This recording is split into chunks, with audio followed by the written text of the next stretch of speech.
নমস্কার, শান্তন টিভির পর্দায় আপনাদের স্বাগত। সাথে রয়েছে দীপান্বিতা। চোখ রাখবো সংবাদে। শনিবার এক অনুষ্ঠানের মধ্য দিয়ে রাজভবনে পালন করা হলো উত্তরাখণ্ড রাজ্য দিবস। অনুষ্ঠানে উপস্থিত ছিলেন রাজ্যপাল ইন্দ্র সেনা রেড্ডি নাল্লু সহ রাজ্যের কর্মরত উত্তরাখণ্ডের নাগরিকরা। অনুষ্ঠানের সূচনা করেন রাজ্যপাল। পরে অনুষ্ঠানে উত্তরাখণ্ডের বেশ কয়েকজন নাগরিককে সম্মাননা জানানো হয়। এদিনের অনুষ্ঠানে বক্তব্য রাখতে গিয়ে রাজ্যপাল ইন্দ্র সেনা রেড্ডি নাল্লু বলেন, কেন্দ্র সরকার সকল রাজ্যের রাজ্যপালকে বলেছে সকল রাজ্যের রাজ্য দিবস পালন করার জন্য। তার জন্য এদিন উত্তরাখণ্ড রাজ্য দিবস পালন করার উদ্যোগ নেওয়া হয়েছে। উত্তরাখণ্ড একটা দেবভূমি, সেখানে অনেক ধর্মীয় স্থান রয়েছে। দেশের বড় বড় প্রশিক্ষণ কেন্দ্রগুলি उत्तराखंड अवस्थित। स्कूल पैन इंडिया स्कूल कह सकते हैं। सब राष्ट्र से बच्चे एक स्कूल में हैं। वैसा एक स्कूल है, वो देहरादून में मिलिट्री स्कूल है, जहां हर स्टेट से कम एक बच्चा उसमें शामिल होते हैं। वैसा स्कूल पूरे देश में वो एक ही है, वो उत्तराखंड में है। वैसे ही एस्ट्रोनॉटिकल ऑब्जर्वेटरी जो है, वो ऑब्जर्वेटरी भी उत्तराखंड में नैनीताल में है। मैं उत्तराखंड का नैनीताल ऑब्जर्वेटरी और मसूरी में ट्रेनिंग सेंटर एक पर्सनली देख के आया हूं। और वैसे ही नेशनल जो फॉरेस्ट जिम्मी कार्बेट का ये बड़े से बड़ा नेशनल सफारी जो है, वो भी उत्तराखंड में है। শনিবার পশ্চিম ত্রিপুরা জেলা ভিত্তিক যুব উৎসব অনুষ্ঠিত হয়। গান্ধীগ্রাম বৈদ্যনাথ মেমোরিয়াল অডিটোরিয়ামে হয় এই অনুষ্ঠানে প্রধান অতিথি হিসেবে উপস্থিত ছিলেন মন্ত্রী সুশান্ত চৌধুরী। সঙ্গে উপস্থিত ছিলেন পশ্চিম জেলার সভাধিপতি বলাই গোস্বামী সহ অন্যান্যরা। মন্ত্রী সুশান্ত চৌধুরী অনুষ্ঠানে বক্তব্য রেখে ছাত্রছাত্রীদের উদ্দেশ্যে বলেন, যুবকদের প্রতিনিধিত্ব যেখানে আছে সেখানে আগামী প্রজন্মের কথা মনে করা হয়। জাতীয়তাবোধ সমাজ সুন্দর করার জন্য ছাত্রছাত্রীদের নিয়ে এই যুব উৎসবের আয়োজন করা হয় প্রতি বছর। এ যুবকরাই আগামী দিন বিশ্বে ইতিহাস গড়বে, কারণ বিগত দিনে বিশ্বে যে কোনো বিপ্লবী আন্দোলন কিংবা দেশের উন্নয়নের জন্য ছাপ রেখেছে যুবকরা। তাই আগামী দিন এ যুবকদের কিভাবে দিশা দেখানো যায় সেদিকে গুরুত্ব দিয়ে আজকের এই যুব উৎসবের আয়োজন করা হয়েছে বলে জানান মন্ত্রী সুশান্ত চৌধুরী। আয়োজিত অনুষ্ঠানে ছাত্রছাত্রীদের উপস্থিতি ছিল বেশ লক্ষণীয়। স্বামী বিবেকানন্দ কি বলেছিলেন? Awake, arise, and stop not till the goal is achieved. উঠো, জাগো এবং ততক্ষণ ক্ষান্ত হইও না যতক্ষণ তুমি তোমার লক্ষ্যে পৌঁছতে পারছো না। আমার লক্ষ্য থাকতে হবে যে আমি জীবনে প্রতিষ্ঠিত হব, আমি জীবনে বড় হব, আমার দ্বারা জীবনে সমাজে ভালো কাজ হবে এবং আমার উপর আমার সমাজ, আমার দেশ, আমার রাজ্য এবং আমার পিতা মাতা, আমার পরিবার গর্বিত বোধ করবে। যেটা স্বামীজি স্বপ্ন দেখেছিলেন এবং আমাদের সরকার, আমাদের প্রধানমন্ত্রী, আমাদের রাজ্য সরকার যে জিনিসটা আমরা প্রত্যেকটা যুবকের কাছ থেকে আশা করি। তাই আমার প্রত্যেকের কাছে আহ্বান থাকবে, যারা যুব সমাজ, to emerge as a responsible and good citizen of this country, of this nation. আমার দেশের প্রকৃত দায়িত্ববান ব্যক্তি হিসেবে, সামাজিক ব্যক্তি হিসেবে আমাকে আত্মপ্রকাশ করতে হবে এবং আমি যাই করব জীবনে মনে রাখতে হবে আমাকে একটা ভালো মানুষ হিসেবে নিজেকে প্রতিষ্ঠিত করতে হবে। ভিআইপি এসকর্টের ধাক্কায় উদয়পুরে প্রাণ হারানো যুবকের তদন্ত ধামাচাপা দিতে সক্রিয় রাধা কিশোরপুর থানার পুলিশ। মুখ্যমন্ত্রীর কাছে চিঠি লিখতে পারেন বিরোধী দলনেতা জিতেন্দ্র চৌধুরী। শনিবার প্রয়াত পীযূষ দেবনাথের বাড়িতে গিয়ে পরিবারের সাথে কথা বলেন। এই কথাই বলেন তিনি। দেওয়ালি মেলার সন্ধ্যায় ভিআইপি এসকর্টে থাকায় উদয়পুরে প্রাণ হারালো এক তরতাজা যুবক, নাম পীযূষ দেবনাথ। শনিবার তার ট্যাপানিয়া বাড়িতে গেলেন রাজ্যের বিরোধী দলনেতা জিতেন্দ্র চৌধুরী। বিরোধী দলনেতা এদিন প্রয়াত পীযূষের পরিবারের সাথে কথা বলে সমবেদনা জানান এবং প্রয়াত পীযূষের আত্মার প্রতি শান্তি কামনা করেন। পীযূষের বাবা বিরোধী দলনেতাকে জানান, ভিআইপি গাড়ির ধাক্কায় তাঁর ছেলের মৃত্যু হওয়ার পর পুলিশ মামলা নিতে চাননি। পরবর্তী সময় চাপে পড়ে পীযূষের স্ত্রীর কাছ থেকে পুলিশ মামলা নিতে বাধ্য হয়। কিন্তু এখন পর্যন্ত পুলিশ একবারের জন্য প্রয়াত পীযূষের পরিবারের সাথে কথা বলেননি।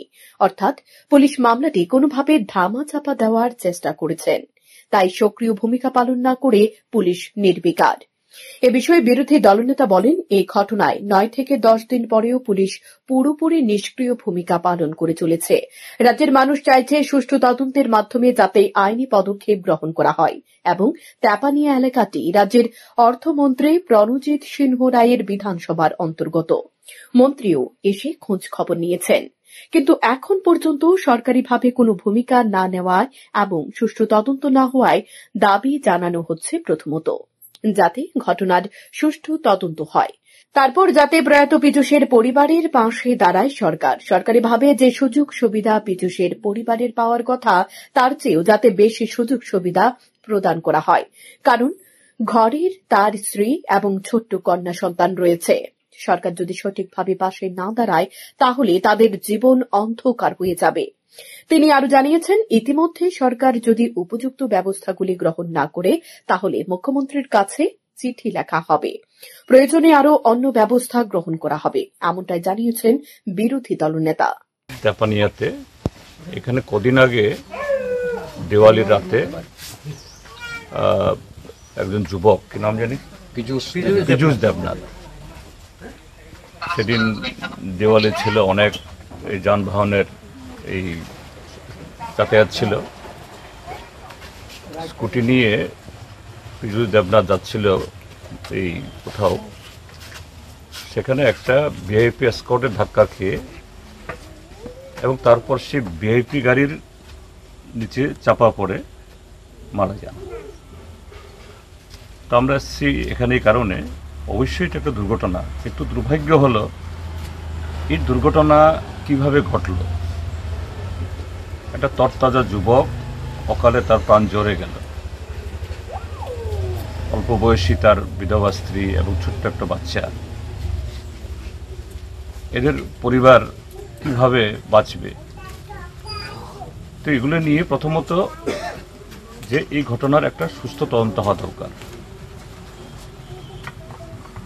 কারো মানে শাস্তি কি হবে এই প্রশ্ন নয়, এর চেয়ে বড় প্রশ্নটা হলো যাতে এটা দুর্ঘটনা সে কারণে মারা গেছে, সরকার তরফ থেকেও যদি এরকম কোনো সহায়তা প্রদান করতে হয় তাহলে এটা এস্টাবলিশ করা প্রয়োজন। কিন্তু আজ পর্যন্ত প্রায় 9-10 দিন হয়ে গেল যে আরক্ষা প্রশাসনের কোনো হেলদোল নেই, প্রশাসনের তরফ থেকেও সেরকমভাবে কোনো সক্রিয়তা আছে বলে আমরা দেখছি না। যাই হোক, এখন শুনেছে এখানে পীযূষ দেবনাথের বাবা, পরিবারের লোক বলছেন যে এখানে মাননীয় অর্থমন্ত্রী এসে গেছেন এবং ঘটনাচক্রে এটা ওনার বিধানসভা কেন্দ্রও বটে। তো আমি আশা করব যে মাননীয় অর্থমন্ত্রী, তার বিধানসভা কেন্দ্র বলেই নয়, তিনি সারা ত্রিপুরা রাজ্যের অর্থমন্ত্রী, যে প্রথমত হলো যে এই ঘটনা যাতে এটা উদ্ঘাটিত হয় সত্যটা, 1। 2 হলো এই পরিবারটা যাতে এটা সেরকমভাবে সরকার তার পাশে দাঁড়ায়, নতুবা অল্প বয়সী তার বিধবা স্ত্রী এবং অল্প বয়সী একেবারে কয়েক মাসের বাচ্চা, তার জীবন অন্ধকার হয়ে যাবে। তো এই জন্যই আমি এখানে দেখতে এসেছি যাতে পরিবারের পক্ষে দাঁড়াতে পারি, অন্যদিকে সত্য উদ্ঘাটিত হয় এবং সব থেকে এই পরিবার যাতে বাঁচতে পারে এই ব্যাপারে যাতে আমরা সহযোগিতা করতে পারি, এটা জানার জন্য বা সকালে সচক্ষে দেখে সরকারের কাছে যাতে আমরা শিবির উপস্থিত করতে পারি, এই জন্যই আজকে এখানে এসেছি। এই বিষয়ে কি রাজ্যের মুখ্যমন্ত্রীর সাথে কি কোনো কথা হবে? না, দেখা যাক। আমি প্রথমত যেহেতু প্রণজিৎ সিংহ মহোদয় এখানে ওনার নির্বাচনী কেন্দ্র তিনি এসেও গেছেন, সবচেয়ে বড় কথা হলো এটা প্লাস পয়েন্ট। প্রথম তার অনুষ্ঠানে কথা বলবো, তার প্রয়োজনে আমি মুখ্যমন্ত্রীর সাথে বা যদি চিঠি লিখতে বলে ওরা, আমি তাও করব, কেননা একটা পরিবারের পক্ষে দাঁড়ানো দরকার। উল্লেখ্য, মানুষ কার কাছে ভরসা করবে?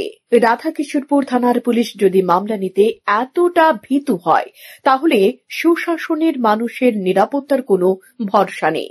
এই তথাকথিত সুশাসন তৈরি করে রেখেছে খাঁকি উর্দি পরিধানকারী তথা রাষ্ট্রপতি কালার্স প্রাপ্ত পুলিশ। বিরোধী দলনেতা মুখ থেকে আরও জানা গেছে, উদয়পুরের শিক্ষক খুনের ঘটনায় দুর্বৃত্তদের মুক্ত করে দিতে ময়নাতদন্তের রিপোর্টে আসল তথ্য সামনে আনা হয়নি, যার কারণে রাষ্ট্রবাদী দলের দুর্বৃত্তরা মুক্ত হয়ে গেছে। সুতরাং এটা কোনো শাসন? প্রশ্ন আমজনতার। শান্তন টিভি।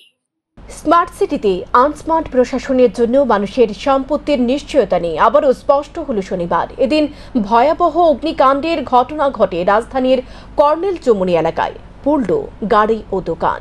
নামে স্মার্ট সিটি, কারণ শহরে পরিষেবা নিয়ে চলেছে আনস্মার্ট প্রশাসন। কোটি কোটি টাকা শহরে ব্যয় হলেও প্রশাসনিক কর্মীদের জন্য মানুষের সম্পত্তির কোনো নিশ্চয়তা নেই। আগরতলা শহরের দায়িত্ব পালন করে চলেছে কয়েক শতাধিক ট্রাফিক কর্মী। গত কয়েকদিনে লক্ষ্য করা গেছে আগরতলা শহরে ট্রাফিক এসপি মানিক দাসের নেতৃত্বে অভিযান চালাতে, কিন্তু শহরের যান চলাচল এবং পার্কিং এর ক্ষেত্রে কোনো সঠিক নিয়ম নীতি আনতে পারেনি। যত্রতত্র গাড়ি দাঁড় করিয়ে জনজীবনকে বিপর্যস্ত করে তুলেছে শহরের অসচেতন নাগরিক। আগরতলা শহরের কর্নেল চৌমুহনী থেকে বিদুরকোত্তা চৌমুহনী পর্যন্ত রাস্তা দুপাশে গাড়ি বাইক দাঁড় করানো থাকে। এতে দুর্ঘটনা এবং ট্রাফিক জ্যাম সৃষ্টি হওয়ার পাশাপাশি এবার ঘটে গেল বড়সড় অগ্নিকাণ্ডের ঘটনা। কর্নেল চৌমুহনী সংলগ্ন রাস্তার পাশে পার্কিং করা TR01T1588 নম্বরের গাড়ি মেরামত করার সময় আচমকা গাড়িতে অগ্নিকাণ্ডের ঘটনা ঘটে। সাথে সাথে খবর দেওয়া হয় দমকল কর্মীদের। দমকল কর্মীরা ঘটনাস্থলে পৌঁছানোর 10 মিনিটের মধ্যে আগুন ছড়িয়ে পড়ে রাস্তার পাশে থাকা দুটি দোকানের মধ্যে এবং দোকানের পেছনে থাকা বাড়িতে মানুষজন আটকে পড়ে। পরে দমকল কর্মীরা ঘটনাস্থলে পৌঁছে দীর্ঘ প্রচেষ্টায় আগুন নিয়ন্ত্রণে আনে। ক্ষতিগ্রস্ত ব্যবসায়ী রিপন চক্রবর্তীর বক্তব্য, যদি গাড়িটি তাঁর দোকানের সামনে পার্কিং করা না হতো তাহলে আজকে এত বড় ক্ষতি হতো না। প্রতিদিন সন্ধ্যার পর থেকে বহু গাড়ি এলাকার দোকানপাটের সামনে এবং মানুষের বাড়িঘরের সামনে পার্কিং করে রাখা হয়। বহুবার বিষয়টি ট্রাফিক কর্মীদের নজরে আসলেও তারা কোনো ধরনের পদক্ষেপ গ্রহণ করেনি। আমার মিসেস আমার দোকানটা খুলতে খুলে বলছে, দেওয়ার পরে গাড়ি নিয়ে রাখছে। গাড়ি রাখার পরে আমার মিসেস করে এখানে গাড়ি রাখছেন না, দাদা কোনটা মোবাইল আমরা করে কিস্তি করে দেওয়া এখানে গাড়ি ঠিক করতেছে। আটটা দেখে আমার মিসেস গাড়ি থেকে ঘুমার মতন যখন বাড়িতেছে দেখিয়া গাড়ি সে বাইরে দেখে এটার ভিতরে আপনার এই আগুন লেগে আছে। তাড়াতাড়ি ফিরে আমার মিসেস আমার ভুল লাগাইছে, আমি তাদের দৌড়ে এসে দেখি আগুন হাত আগুন লেগে আছে। তারপর আমরা সবাই মিলে জল ফল নিলাম। ফায়ার ব্রিগেড আবার অনেকক্ষণ পরে এসে ফায়ার ব্রিগেড দেরি চাইছে, আর সবাই মিলে সবাই মিলে জল ফল দেওয়া হয়েছে, এখানে গ্যাস এগুলো দেওয়া হয়েছে। দেওয়ার পরে আগুন বুঝছেন, এই হলো ব্যাপারটা। এখন এখানে ট্রাফিক দপ্তরের কোনো ভূমিকা থাকে না। সন্ধ্যার পর থেকে রাত্রে অব্দি এখান থেকে গাড়ি লাইন চলে যায়। আমরা দোকানদারি করি পয়সার লেগে, দোকানদারি করি পয়সা পাই। এখানে যদি গাড়ি রেখে দেয় এগুলো তো আমরা কোনো দোকানদারি করতে পারি না। তারপরে উল্টা দিকে অনেক করে গাড়ি রেখে দেবে। যে কোনো মুহূর্তে একটা গাড়ি থেকে কোনো কিছু ঘটনা হলে আমরা বাড়ি ঘর আছে, আমরা বাড়ি ঘর থাকি, আগুন লাগতেই পারে, গাড়িতে আগুন লাগতেই পারে। এখানে অনেক গাড়ি রেখে দেয়, মাস রেখে দেয়। কয়টা দোকান পড়ছে? ওখানে ট্রাফিক দপ্তরের কোনো ভূমিকাই নেই। তো আমি হঠাৎ করে ফোন এসেছে আমার কাছে দুদিন যে আমার দোকানের সামনে গাড়িতে আগুন লাগছে। গাড়িটা থেকে আগুন লাগেন না, আর এই গাড়িটার থেকে তো পুরো আগুন লাগছে। আর এই আগুন যে লাগছে তো জ্বালানো হয় না, পুরো ঢুকতে পারছে না, কাটার থাকো না। এই যে পুরোটা আপনার বাড়ি ওষুধ বাড়ি ভিতরে কাকে আটকেন না, যে আমরা তো কি করবো আইসের দিকে তো প্রথমত খেয়ে গেছি।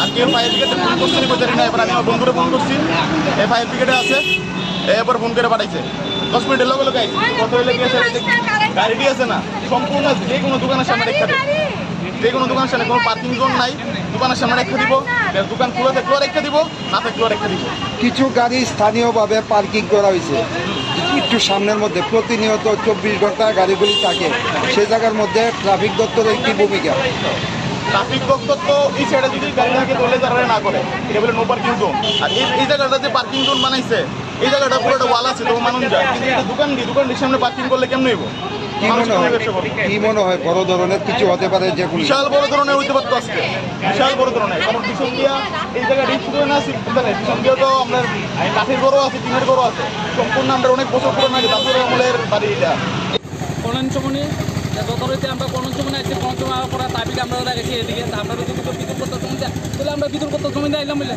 যে আমরা একটু উল্টা আসছি আগে সেটা দেখলাম এখানে একটা গাড়ির ভিতরে আগুন জ্বলতেছে পাশে একটা দোকান আছে দোকানটার ভিতরে দেখি ধরা অবস্থা এবং কিছু ক্ষতি হয়েছে সাটার মাটার কিছু ক্ষতি হয়েছে এই কি আর কি আমরা আগরতলা 5 6 থেকে গেছি কয়টা জিনিস ক্ষতি হয়েছে জিনিস তো একটা গাড়ি দেখলাম এই গাড়িটা নাম্বারটা তো এখানে আর দোকানে কিছু ক্ষতি হয়েছে প্রায় 2 লাখ টাকার মতো ক্ষতি হয়েছে যা করলো গাড়িটা কি এখানে মানে পার্ক করা অবস্থায় আছে হ্যাঁ গাড়িটা আমরা এখানে আগে দেখছি পার্ক করা অবস্থা এখানে দেখছি গাড়িটা কিসের গাড়ি ছিল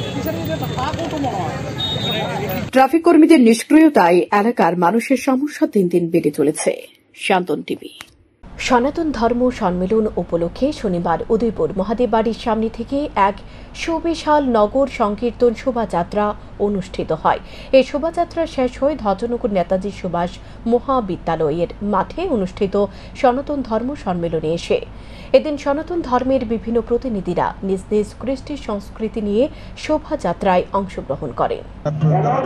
গৌরীয় মঠের মাধ্যমে আগরতলা জগন্নাথ বাড়ি গৌরীয় মঠের উদ্যোগে আমাদের হিন্দু সনাতনের একটা মহা সম্মেলন সারা ভারতবর্ষ থেকে সাধু সন্তরা এসেছে হিন্দু সনাতন জাগ্রত করার জন্যই আজকের এই মহাবিশ্বের এবং আজকে সারাদিন আমাদের কলেজ মাঠে উদয়পুর কলেজ মাঠে এই জায়গায় যজ্ঞ হবে ওখানে আলোচনা ধর্মীয় আলোচনা সভা হবে মিছিলটা কোত্থেকে শুরু হবে কোথায় গিয়ে মহাদেব বাড়ি থেকে শুরু হবে এবং এটা কলেজ মাঠে গিয়ে শেষ হবে। দেশব্যাপী কংগ্রেসের ডাকে চলছে সংহতি পদযাত্রা। এরই ডাকে ত্রিপুরা রাজ্য প্রদেশ কমিটির অন্তর্গত সোনামুড়ায় জেলা কংগ্রেসের উদ্যোগে সোনামুড়ার 4টি বিধানসভা কেন্দ্র এলাকায় সংঘটিত হয় কংগ্রেসের পদযাত্রা। শনিবার নলছর বিধানসভা কেন্দ্রের অন্তর্গত দুর্লভ নারায়ণ এলাকা থেকে সংহতি পদযাত্রা শুরু হয়। এতে উপস্থিত ছিলেন জেলা কংগ্রেসের সভাপতি দীপক চক্রবর্তী, সংগঠনের তপশিলি কংগ্রেস জেলা সভাপতি লক্ষণ দাস, জেলা কংগ্রেস সম্পাদক হাবিল মিয়া এবং ব্লক কংগ্রেস সভাপতি পরেশ দেবনাথ প্রমুখ। পদযাত্রায় সংগঠনের কর্মীদের পাশাপাশি সাধারণ মানুষেরও ব্যাপক সাড়া লক্ষ্য করা যায় বলে জানান জেলা কংগ্রেস সভাপতি দীপক চক্রবর্তী। গত 31শে অক্টোবর থেকে ইন্দিরা গান্ধীর যে প্রয়াণ দিবস সেটা থেকে ইন্দিরা গান্ধীর জন্মদিন 19শে নভেম্বর পর্যন্ত সারা রাজ্যে কংগ্রেসের সংহতি পদযাত্রা যে প্রোগ্রাম তার অঙ্গ হিসেবে আজকে সোনামুড়া জেলা কংগ্রেস কমিটির উদ্যোগে আজকে 10তম দিন আমরা পদযাত্রা আমরা চালিয়ে যাচ্ছি। এখানে সারা ভারতবর্ষের যে হিংসা এবং বিদ্বেষ যে ঘৃণা সাম্প্রদায়িক সম্প্রীতিকে বিনষ্ট করার জন্য বিজেপি সরকারের যে ক্রমাগত প্রচেষ্টা সেটাকে নস্যাৎ করে দিয়ে দেশের এবং এই ত্রিপুরা রাজ্যের সংহতিকে রক্ষা করার জন্য হিন্দু, মুসলমান, জৈন, খ্রিস্টান, পাহাড়ি, বাঙালি সমস্ত অংশের মানুষকে একসাথে নিয়ে আমরা এগিয়ে যাওয়ার কংগ্রেসের যে সংকল্প সেই সংকল্পকে সামনে রেখে আমাদের এই সংহতি পদযাত্রা। সমস্ত সরকারি এবং বেসরকারি স্কুলের পড়ুয়াদের তথ্য একত্রিত করার নির্দেশ দিয়েছে শিক্ষা দপ্তর। কারণ কেন্দ্রীয় সরকারের তরফে এ সংক্রান্ত বার্তা এসেছে যাতে পড়ুয়াদের যাবতীয় তথ্য সেন্ট্রালাইজড করা হয়, অর্থাৎ সহজে যাতে কোনো ছাত্রছাত্রীর তথ্য জানা যায়। এই কাজটি অনেক আগে শুরু হয়েছিল, এবার জানিয়ে দেওয়া হয়েছে শনিবারের মধ্যে অভিভাবকরা নিজেরা আবেদন জমা পূরণ করে স্কুলে এনে জমা দেবেন। তাই এদিন বিভিন্ন স্কুলে সেই আবেদনপত্র জমা দেওয়ার দৃশ্য দেখা গেছে।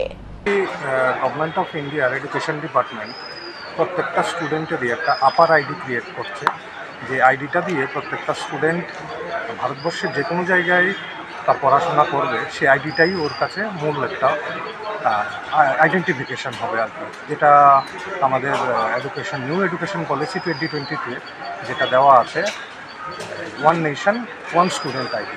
তো সেটারই প্রেক্ষিতে আমাদের স্টেট গভর্নমেন্টের এডুকেশন ডিপার্টমেন্ট আমাদেরকে একটা নোটিশ জারি করেছে যে আজকে 9 তারিখ প্রত্যেকটা স্কুলে, সেই সাথে আমাদের স্কুলেও একটা প্যারেন্টস টিচার মিট করে স্টুডেন্টের প্যারেন্টসদের থেকে একটা কনসেন্ট লেটার, এটা একটা সংগ্রহ করা, যেটার মধ্যে গার্জিয়ানরা সম্মতি জানাবে এই আইডিটা ক্রিয়েশন হচ্ছে এবং এই আইডিটা সমস্ত ডেটা অনলাইনে ডিজিটালি একটা ডিজি লকারের মাধ্যমে এটা থাকবে।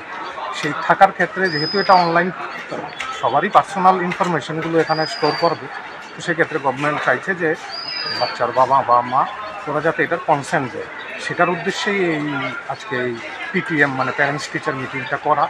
রাজধানীর বজুংনগর স্থিত এলপিজি বটলিং প্ল্যান্টের উদ্যোগে শনিবার অনুষ্ঠিত হয় এক স্বেচ্ছায় রক্তদান শিবির। জিবি হাসপাতালে ব্লাড ব্যাংকে এই রক্তদান শিবির অনুষ্ঠিত হয়।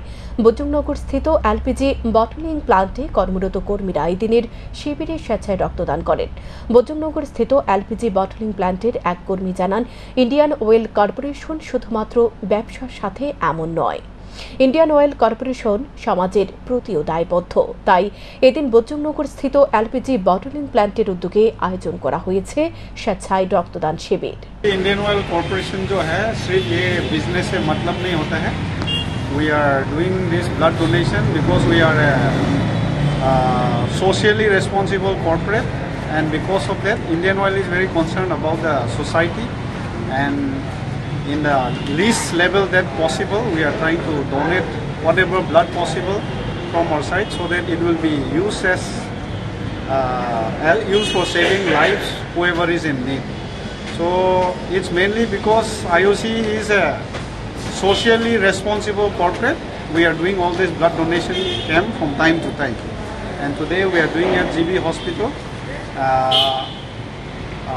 organized by LPG bottling plant, Indian Oil Corporation at Bojangnagar. মানসিক ভারসাম্যহীন ছোট ভাইকে হন্যে হয়ে খুঁজে চলেছেন বড় ভাই সহ পরিবারের লোকজন। ছোট ভাই নিখোঁজের 4 দিন অতিক্রান্ত হয়ে গেলে কোনো সন্ধান না পাওয়ায় অবশেষে বিলোনিয়া থানায় ছোট ভাই নিখোঁজের ডায়েরি করেন বড় ভাই।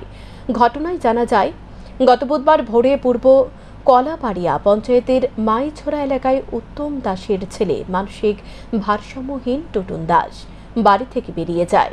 গত 4 দিন ধরে পরিবারের লোকজনেরা আত্মীয় স্বজন সহ বিভিন্ন জায়গায় খোঁজ নিয়েও নিখোঁজ টুটুনের সন্ধান পায়নি। শনিবার নিখোঁজ টুটুন দাসের বড় ভাই দেবাকর দাস জানান, বুধবার সকাল 5টা নাগাদ সবুজ রঙের সোয়েটার এবং কালো ট্রাউজার পরে কাউকে কিছু না বলে বেরিয়ে যায়। চারিদিকে খোঁজ খবর নিয়েও নিখোঁজ ভাইয়ের সন্ধান না পেয়ে থানায় নিখোঁজ ডায়েরি করা হয়।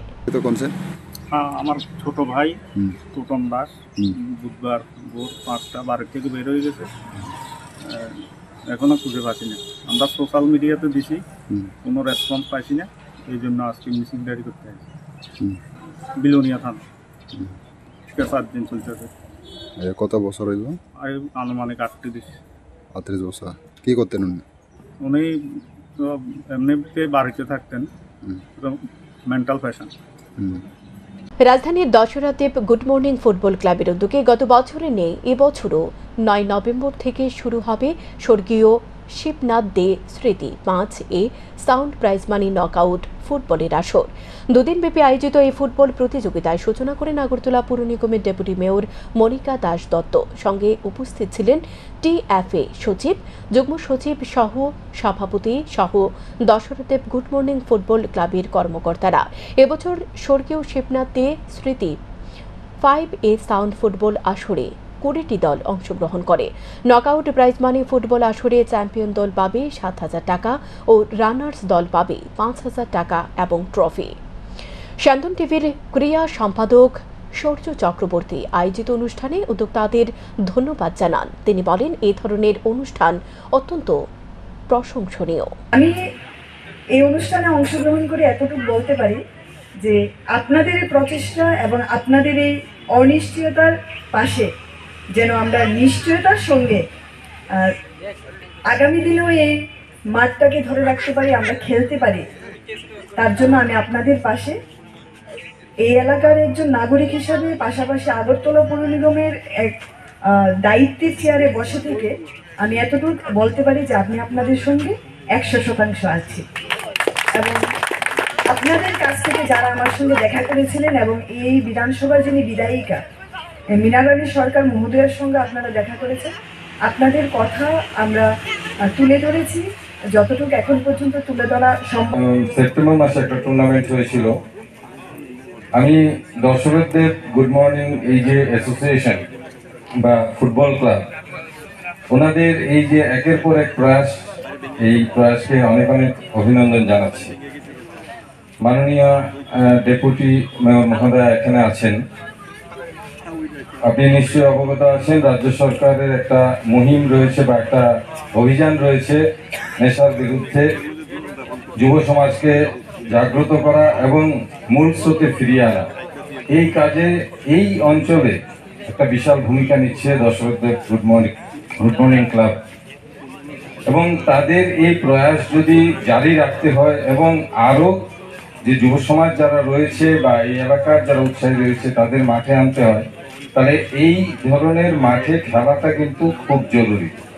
এটা যদি কোনো কারণে বন্ধ হয়, যে অভিযান সরকার করছে সেটাও ব্যাহত হবে। আপনি এলাকার জনপ্রতিনিধি এবং একটা গুরুত্বপূর্ণ পদে রয়েছেন। এখনকার মতো সংবাদ এ পর্যন্তই। চোখ রাখুন শ্যামলী টিভির পর্দায়। নমস্কার।